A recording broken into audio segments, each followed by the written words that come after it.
Why won't you talk to me? I asked. I've decided not to talk to people I don't know. I understand. I'll go away. Living with my husband's parents, they completely ignored me. I thought my mother-in-law might ignore me, but I never expected my father-in-law to treat me the same way. There was a reason why they changed. It was because my sister-in-law, who didn't like me, came back home. Since she returned, our peaceful life together turned upside down. Don't regret it, okay? You think I'll regret leaving? Think again, meanie. I packed my things and left my in-laws' house.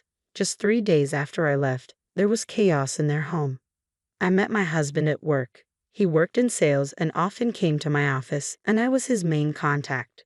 As we spent more time together in meetings, I started to like him. He was caring and kind, tall, and not exactly what you'd call handsome, but he had a charming personality.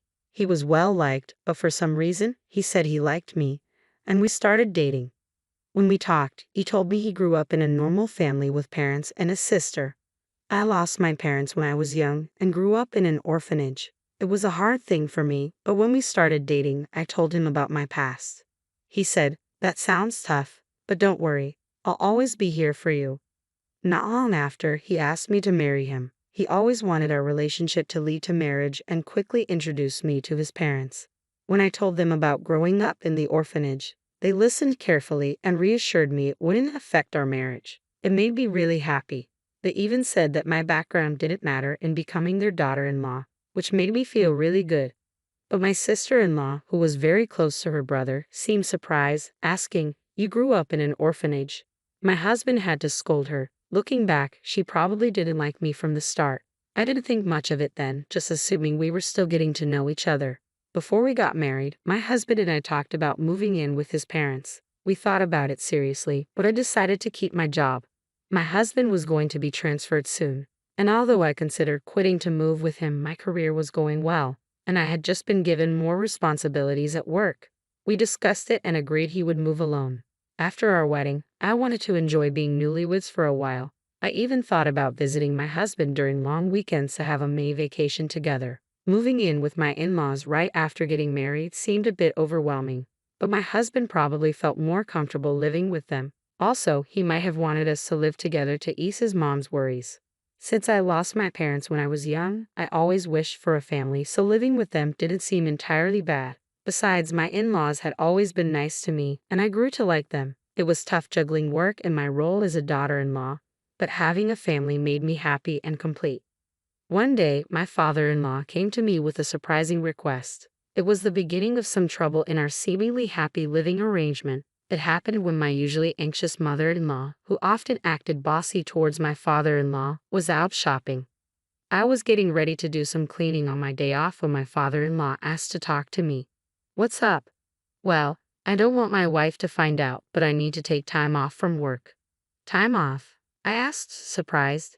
He explained that he'd been having problems with his boss and coworkers, and his health had gotten so bad that he had no choice but to take a break. My mother-in-law is a nice person, but she's always anxious and a bit overworried. Living with them, I notice how she tends to fret a lot, and my father-in-law walked on eggshells around her to avoid upsetting her. He had always been on the thin side, but lately I realized he seemed to have lost some weight.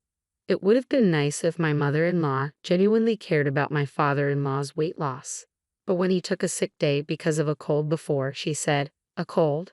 Everyone else at work is climbing the career ladder. You're always taking days off for health reasons. That's why you're not getting promoted." Instead of being concerned, she tended to criticize him. He probably tried his best to keep going, no matter how bad he felt. But his health got worse, and he secretly took time off to go to the hospital. He was struggling both mentally and physically. With him leaving work early, often being late, and calling in sick, there was talk about him needing to take a break from work. But he didn't want to upset my mother-in-law at any cost. If he suggested taking time off, she'd likely get really angry. Also, my father-in-law didn't earn much, and he relied on extra pay from working overtime. Taking time off would mean a significant drop in income. If he told my husband, he might tell my mother-in-law, so he came to me, asking if I could help with the bills. If I mentioned taking a break, she might even leave me, he said. Hearing that hurt, I was grateful to my in-laws who had accepted me warmly, regardless of my past in an orphanage. Wanting to support him, I decided to help him out during this tough time. Okay, I'll send you money every month. Use it for expenses. I'm really sorry. I'll try to get better soon and go back to work. Thank you so much. After that, my father-in-law continued to pretend to go to work while I sent money to his bank account for living expenses. My mother-in-law wasn't very thorough with checking her bank statements, so she didn't notice my transfers. He'd act like he was going to work but instead went to a mental health clinic or went for walks in the peaceful mountains. Over time, he started looking better. I thought he might go back to work soon, but then something unexpected happened. After a fight with her husband, my sister-in-law went back to her parents' home. There's nothing like being back home. I thought I'd lose my mind if I stayed with that stupid husband of mine. I'll be here for a while. Can you make meals for me too? I knew from the start that my sister-in-law didn't like me. At our first family meeting, my husband was upset because she clearly showed her disapproval. During our wedding, she had a sour look the whole time and even told me straight out, "My brother looks great, but you. He could have married someone prettier." She openly judged me for being raised in an institution, saying it was embarrassing that I didn't have parents at the wedding. However, she got married before us and had already moved out, so I thought I wouldn't have to deal with her much. That's why I thought it would be okay to live with them. If she had still been living at home, I wouldn't have even considered moving in, knowing how she would treat me every day. I thought her stay was just temporary because of her marriage problems and expected her to leave in a few days. Even though she was stern with my father-in-law, my mother-in-law had never been harsh towards me. Even if my sister-in-law made mean comments, I believed my mother-in-law would defend me. But I was wrong. One day, when I came back from work, my mother-in-law's behavior seemed strange. "Is something bothering you?" I asked. She seemed distant, not talking to me like usual. When I asked her what was wrong, she said, "Did you know you've been talking about me behind my back?" "What? I've never said anything bad about you. You've always been kind to me, and I'm really thankful. Why would I say bad things about you? You've been acting like the perfect daughter-in-law, but you've been talking behind my back." "Whatever," she said, leaving the room. In the hallway, my sister-in-law was smirking. "Looks like you're not in her good books anymore. Did your true colors come out? Being from an orphanage, your background really does matter, huh? It's best not to gossip about people, you know." I haven't said anything bad about her. Oh, the neighbors seem to have heard everything. When I came back home after so long, they told me you've been talking badly about her all the time. What? Who are these neighbors? Well, it's been a while since I got married and moved out, so I kind of forgot their names. I never said any of that. Stop making things up. Oh, how disrespectful. Mom, she's calling me a liar and being mean to me, my sister-in-law said as she walked into my mother-in-law's room. After that, my sister-in-law's mean behavior got worse. She claimed I told her to sleep in the hallway and take the last turn for a bath because she's just a guest. She complained to my mother-in-law about every little thing. Every time, I had to explain I hadn't said or done any of it. But my mother-in-law seemed to believe my sister-in-law and be influenced by her. My sister-in-law stayed longer, making me wonder if she planned to stay forever. With all these worries, I went home feeling sad. I'm back. Before, my mother-in-law would warmly say, "Welcome back," but now it was quiet. "I'll start making dinner," I said, stepping into the living room. I was surprised. Usually, my sister-in-law would rush me to make dinner, but now my mother-in-law, father-in-law, and sister-in-law were eating sushi together. Surprised, my sister-in-law said, "Oh, looks like someone who isn't really family is here. You were planning on having sushi, were you?" My mother-in-law kept eating without looking at me, watching TV. "If you wanted sushi, you should have told me. I came home right after shopping," I said. "Ha! No one said they wanted that," my sister-in-law replied, not even looking at me. "Hey, Mom, Dad, I went out with my friends during the day and got some delicious pudding. Let's eat together," my sister-in-law said, ignoring me. They all started eating the pudding. I was tired from work and didn't have the energy to argue, so I went to my room without eating.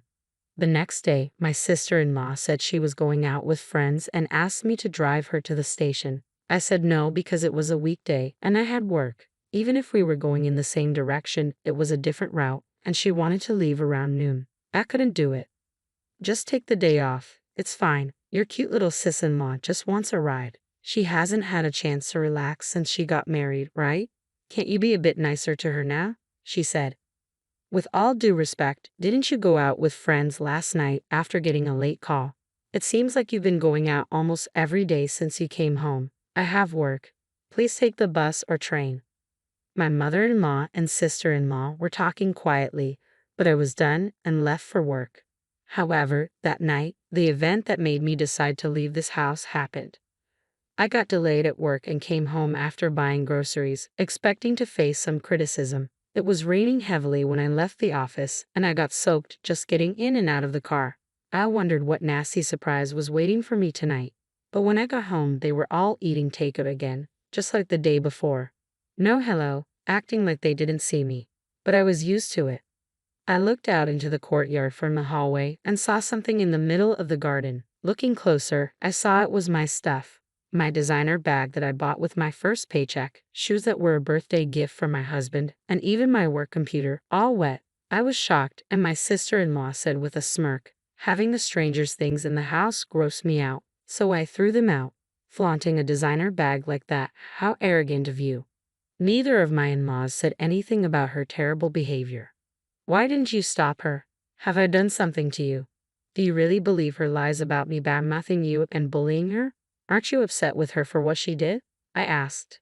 My mother-in-law avoided my eyes and stayed silent. Why won't you say anything? I asked again. I can't talk to strangers. I can't be friendly with someone who's not family, my mother-in-law replied, not even looking at me. My sister-in-law grinned, waiting for me to respond. Wait, where's my father-in-law? I've been the one supporting him during his time off. I've been the one handling finances in this house. I did it out of gratitude, but shouldn't he stand up for me now? Surely he'd be on my side. Hoping for his support, I looked at him, but he walked past me without a word and went into his room. That was it for me. I see. I've had enough. Oh, are you upset? I'm sorry. Honestly, I never liked you from the start. You know, being from an institution and all. Just don't regret leaving, my sister-in-law said. As if I would. Good riddance, I replied. I packed my things and got ready to leave right away. Only my father-in-law seemed worried because he relied on me financially.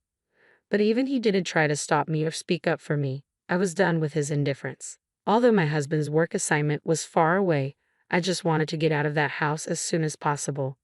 I quickly got into my car and drove to him. I never talked to my husband about any of this. I doubt my mother-in-law told him about my sister-in-law coming back home. If he knew, he would have reached out to me because he knows I don't get along with her. But my husband never mentioned anything about my sister-in-law in his calls or messages.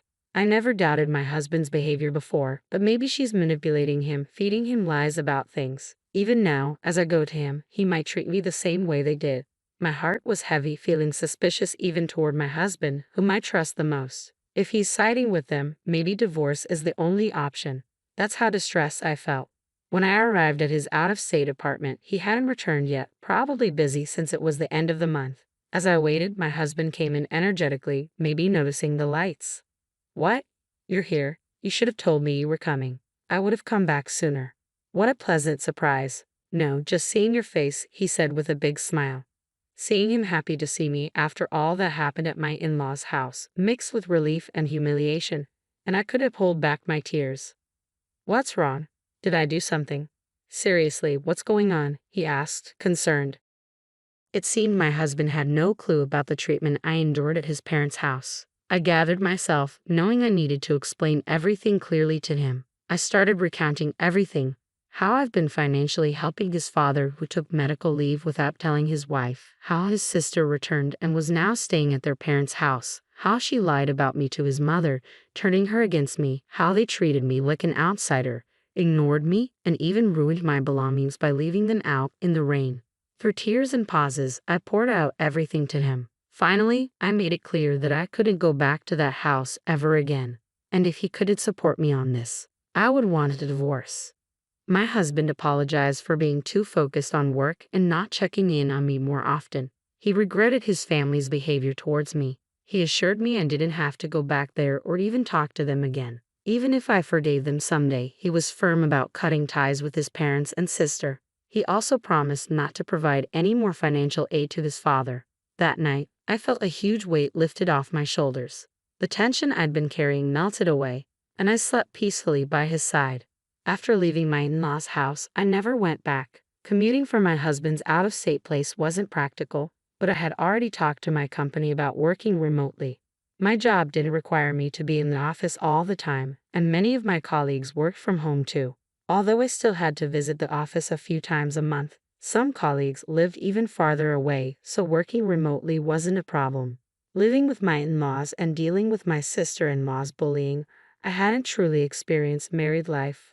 But now we could finally live like newlyweds.